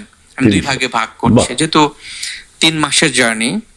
So Journey. এরকম, এটা তো ব্যাচে হবে, এটা তো ব্যাচে, এটা ব্যাচে। এটা কি অনলাইনে নাকি না, অফলাইনে? 2 দিনের হবে। ইন পার্সন যদি কেউ কোর্স করতে চায়, একদম ইন পার্সন ফিজিক্যালি, যেটা ওকে ওকে ওকে ওকে প্রিয় দর্শক, আমরা পেয়ে গেছি সব কিছু। অনেক বড় হয়ে যাচ্ছে, মানে 30,000 টাকা করে দিতে হবে পার হেড। এখন যত ছাত্রছাত্রী, উনি কিন্তু মোটিভেশনাল স্পিকার হিসেবে বেশ পডকাস্টে আসছে এবং বিভিন্ন জায়গায় কথা বলছে। ওনার যে ভূমিকা দেওয়া হয়েছে, যিনি উপস্থাপনা করেছেন, যে ভূমিকা দিয়েছে অসাধারণ, মানে বিশাল একটা কিছু। কোচ, আমরা তার সাথে বসছি, তিনি অনেক পরিবর্তন হয়ে আসছেন ব্রিটেনে, কানাডাতে এসে। ওনার ইসলাম সম্পর্কে জানার জন্য, আল্লাহ সম্পর্কে জানার জন্য ওনার কানাডায় আসতে হয়েছে। আমরা বাংলাদেশ থেকেই জানি, চিনি, বুঝি, ইসলাম ধর্ম জানি, কিন্তু উনি কানাডায় আসতে হয়েছে। উনি এর আগে বুঝেন নাই, ইসলামের সৌন্দর্য উনি বুঝেন নাই। কানাডা থেকে বুঝে উনি বাংলাদেশে চলে গেছেন। এখন উনি সর্বশেষ ওনার ব্যবসার মাসে কত করে দিতে হবে, বা 3 মাসে কত দিতে হবে, কোর্স ফি কত, সেই কথাটা বলে উনি শেষ করলেন। ঠিক আছে প্রিয় দর্শক, ভিডিওটা অনেক বড় হয়ে গেছে। যারা পুরোটা দেখবেন, আপনাদের সবাইকে অনেক ধন্যবাদ জানিয়ে আজকের মতো এখানে শেষ করছি। খুদা হাফেজ।